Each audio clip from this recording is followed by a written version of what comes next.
अस्सलाम वालेकुम प्यारे बच्चों। हम कर रहे हैं एक्सरसाइज 8.1 और क्वेश्चन नंबर 8 तक हम कर चुके हैं। आज हम करेंगे क्वेश्चन नंबर 9। तो क्वेश्चन नंबर 9 क्या बोल रहा है, if in triangle ABC right angled at B, एक ट्रायंगल है ABC which is right angled at B, तो बना लेते हैं। बी पे राइट एंगल है, यानी कि बी 90 डिग्री है, इसके अपोजिट वाला साइड ये हाइपोटेन्यूज है और इसको हम ए मान के चलेंगे, इसको सी मान के चलेंगे। दिस इज हाइपोटेन्यूज, ठीक है ना। इन दो में से with respect to C and A कोई भी बेस या परपेंडिकुलर हो सकता है, वो हम आगे देखेंगे। If tan a is equal to root 1/√3, tan a है 1/√3 के बराबर, tan of a is equal to 1/√3, ये दिया हुआ है, ठीक है ना। फाइंड द वैल्यू ऑफ, तो दो क्वेश्चंस उसमें दिए हैं। पहला sin a cos c plus cos a sin c, ये आपको निकालना है, ठीक है। और फिर दूसरा पार्ट जो है वो भी हम निकालेंगे, पहले हम पहला पार्ट करेंगे। तो साइन के लिए देखो यहाँ पे क्या क्या दिया उसने, sign A cos c cos a sin c, चाहे आपको साइन ए का निकालना हो या c का निकालना हो या cos a का निकालना हो cos c का निकालना हो, दोनों में आपको हाइपोटेन्यूज पता होना चाहिए, ठीक है ना। अभी आपको क्या पता है, देखो कि उसने अपने क्वेश्चन में क्या दिया है, that tan a is equal to 1/√3, तो tan of theta is equal to what, perpendicular by base, हम जानते हैं ये, ठीक है ना। तो tan ऑफ a, चलो ये a है, दिस इज a, तो tan ऑफ a का मतलब इसका perpendicular, this becomes perpendicular with respect to a and this becomes hypotenuse with respect to a, ठीक है ना। हम बात कर रहे हैं in terms of a, this becomes perpendicular, this becomes hypotenuse and this becomes base, समझ रहे हो। अगर ऐसा है तो उसे दिया है tan a is equal to 1/√3, perpendicular किसके बराबर होगा, 1 k के बराबर, ठीक है। और बेस किसके बराबर होगा, base will be equal to √3 k, ये दिया हुआ है। तो सबसे पहले हम हाइपोटेन्यूज निकालेंगे, ठीक है ना। तो tan theta is equal to perpendicular by base, it implies ये दिया हुआ है 1/√3 के बराबर। तो फ्रॉम ट्रायंगल ABC हम देख सकते हैं परपेंडिकुलर कौन सा वाला साइड है, BC, डिवाइडेड बाय बेस कौन सा वाला साइड है, AB, इज इक्वल टू 1/√3, ठीक है ना। It implies BC is equal to 1k and AB is equal to √3k, ठीक है ना। अब हम करेंगे by Pythagoras theorem. Pythagoras theorem क्या बोलता है हमें, दैट हाइपोटेन्यूज स्क्वायर यानी कि AC square is equal to AB square plus BC square. तो AC स्क्वायर किसके बराबर होगा, AB किसके बराबर है, AB is what, what is AB, AB is √3k square plus 1k square. √3 का स्क्वायर कितना होता है, 3, that is 3k square plus 1k plus k square is equal to 4k square. ये किसका वैल्यू आया हमें, this is the value of AC, ठीक है ना। AC का ये वैल्यू आ गया, इट इम्प्लीज AC स्क्वायर का ये वैल्यू है, AC is equal to under root of 4k square is equal to 4k। तो हाइपोटेन्यूज किसके बराबर आ गया हमें, 4k के बराबर, ठीक है ना। अब हमारे पास सब कुछ दिया हुआ है, अब हम ये बेस और हाइपोटेन्यूज मिटाते हैं। ये 1k के बराबर है, ठीक है ना, ये हम थोड़ा ऊपर लिखते हैं। ये वाला साइड हमें आया BC 1k के बराबर, ये है √3k और ये है hypotenuse is equal to 4k,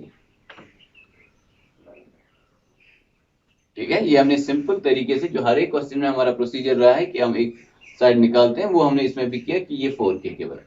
अब हमारा क्वेश्चन देखो क्या है, sin a cos c cos a sin c, ठीक है ना।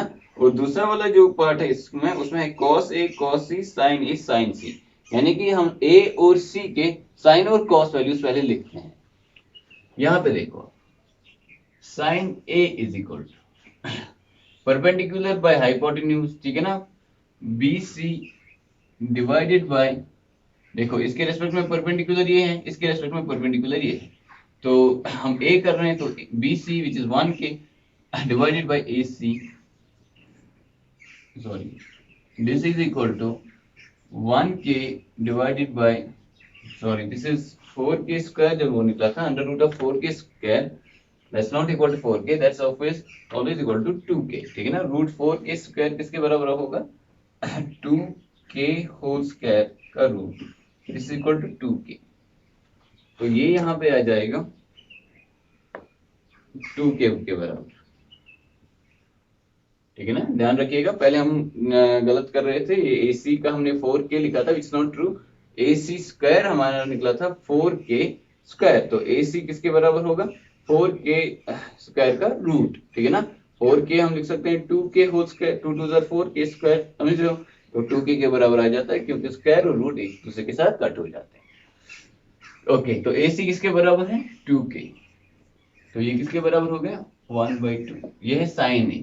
अब हम निकालेंगे sine of C, that will be equal to, यहां हम पहले निकालेंगे cos of A, cos A, तो cos किसके बराबर होता है base by hypotenuse, root 3K divided by hypotenuse 2K, that's equal to root 3/2, ठीक है ना। इसको हम ये भी लिख सकते हैं AB डिवाइडेड बाय AC, ठीक है, तो वो हमने यहाँ पे नहीं किया, दिस इज योर साइन, ये हमारा A का एंगल। अब C का एंगल लेते हैं, sine of C is equal, C ये है तो परपेंडिकुलर ये हो गया, that is AB divided by AC is equal to, AB किसके बराबर है root 3K divided by AC, that's 2K, that's equal to root 3/2।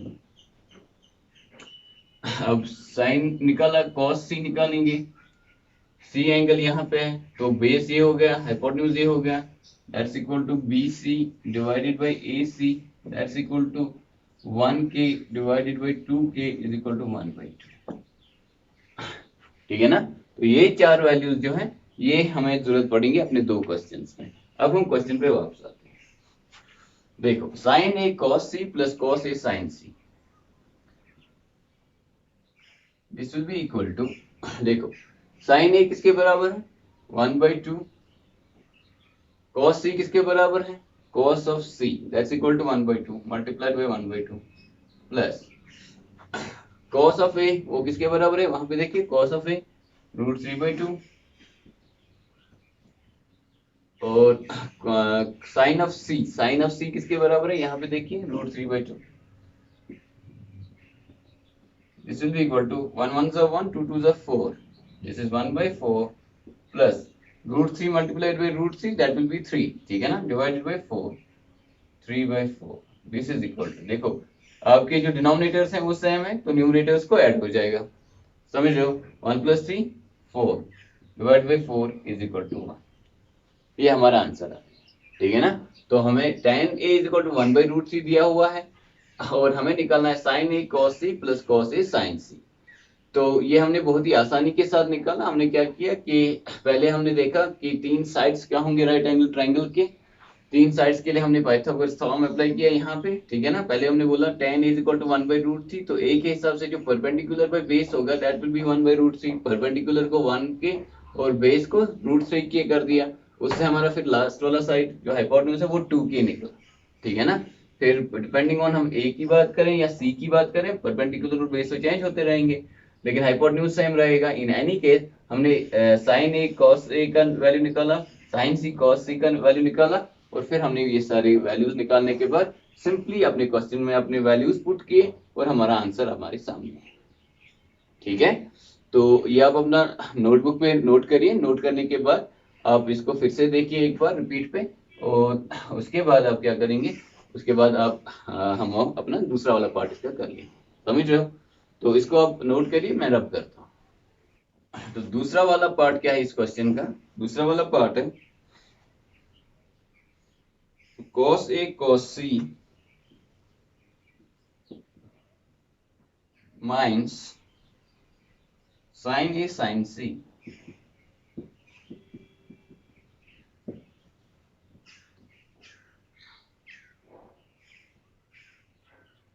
This will be equal to cos A का वैल्यू दे देंगे अपना, दैट इज √3/2। ठीक है ना, यहां से वैल्यू देखना है, cos A is equal to √3/2। cos C किसके बराबर है, that is 1/2 minus sin A, वो यहां से निकलेगा 1/2 मल्टीप्लाइड बाय लास्ट वाला क्या है sin C, वो किसके बराबर है √3/2। So √3 into 1 is √3, 2 2s are 4 minus √3, 2 2s are 4, √3/4 minus √3/4 is 3। तो ये हो गया आपका जो है सेकंड वाला पार्ट। तो इसमें जो काम था रियली वो ये था कि आप ट्रायंगल की तीसरे साइड को निकालो, फिर साइन ए और cos sine A cos A sign C cos सी इनका वैल्यू निकाल के रखो, फिर वो कोई भी क्वेश्चन देता इनका कोई भी कॉम्बिनेशन देता हम निकाल सकते हैं। उसने 2 कॉम्बिनेशन दिए, वो दोनों हमने बहुत ही आसानी के साथ निकाल दिया। ठीक है ना, तो ये था आपका क्वेश्चन नंबर 9। ठीक है, क्वेश्चन नंबर 10 जो है वो हम नेक्स्ट क्लास में करेंगे। इस टाइम हम करेंगे क्वेश्चन नंबर 11, क्योंकि ये छोटा सा क्वेश्चन है, इसको हम यहाँ पे खत्म कर सकते हैं। तो आप देखिए अपना क्वेश्चन नंबर 11। क्वेश्चन नंबर 11 क्या है, state whether the following are true or false, justify your answer. आपको एक स्टेटमेंट दिया है, आपको बताना है ये ट्रू है कि फॉल्स है। ट्रू है तो क्यों है, फॉल्स है तो क्यों। ठीक है ना, उसको बोलते हैं justify your answer. The value of tan A is always less than 1। ये बोलता है tan A is always less than 1। ठीक है ना, तो हमें पता है कि आपका ट्रायंगल में tan A किसके बराबर होता है, if this is angle A, तो tan A is perpendicular divided by base. ये बोलता है परपेंडिकुलर बाय बेस हमेशा लेस देन 1 होगा, which does not make any sense, क्योंकि आपका परपेंडिकुलर बहुत बड़ा हो सकता है और बेस बहुत छोटी हो सकती है। और इसको आप A रखिए ना, तो अगर ये फॉर एग्जांपल 6 सेंटीमीटर है और ये 1 सेंटीमीटर है, तो यहाँ पे आप tan A का वैल्यू कितना दे सकते हैं 6/1। आप इससे भी बढ़ा सकते हैं, ठीक है ना, क्योंकि आपका परपेंडिकुलर कोई भी लेंथ का हो सकता है और बेस किसी भी लेंथ का हो सकता है, समझ रहे हो।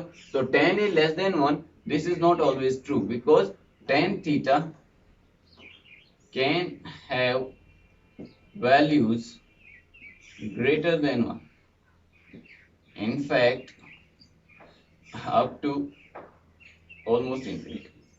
ठीक है ना, ये जो है आपका परपेंडिकुलर इनफाइनाइटली लंबा हो सकता है और बेस छोटी सी हो सकती है। उस केस में आपका जो tan A आ जाएगा, tan थीटा आ जाएगा, वो कितना होगा, वो इन्फिनिटी के नजदीक होगा। तो लेस देन 1 क्या है tan 1 को, दैट इज नॉट जस्टिफाइड। इसका आंसर है that the value of tan A is not always less than 1, because आपका परपेंडिकुलर जो है, because tan A is called perpendicular by base, और perpendicular can have any length and base can have any length। ठीक है ना, and perpendicular can be much larger than the base, making tan A greater than 1। समझ रहे हो। दूसरा ये बोलता है sec A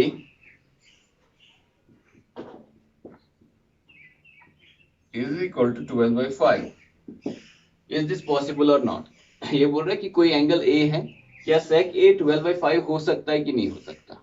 ठीक है ना, तो sec किसका अपोजिट है, cos का, तो cos A किसके बराबर होगा 5/12, विच इज लेस देन 1। और हमें पता है कि आपका cos का वैल्यू जो है वो 0 और 1 के बीच में होता है, तो दिस इज पॉसिबल। जब ये पॉसिबल है तो ये भी पॉसिबल है। ठीक है ना, क्योंकि आपका हाइपोटेन्यूज जो होगा, अगर आप sec थीटा लिखना चाहते हो, आपको पता है कि sec A will be equal to, या sec theta any angle is equal to hypotenuse by base, और बेस जो होता है वो हमेशा छोटा होता है हाइपोटेन्यूज से, which is always less than 1।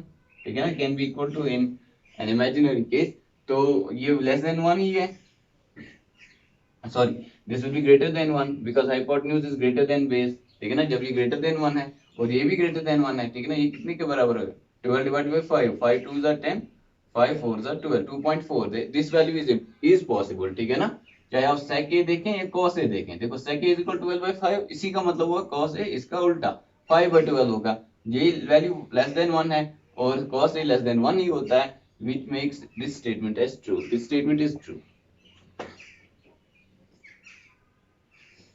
cos A is the abbreviation used for cosecant of A. ये बोलते हैं cos A जब हम कहते हैं, this is actually abbreviation of cosecant A. That's not true, क्योंकि ये जो है ये cosec A का है और cos A जो है ये cosine A का है, ठीक है ना। जैसे tan A is actually tangent of A, ठीक है ना। sec A जो है वो secant A है। इसी तरह आपका जो cos A है ये cosine A से आया हुआ है, ठीक है ना।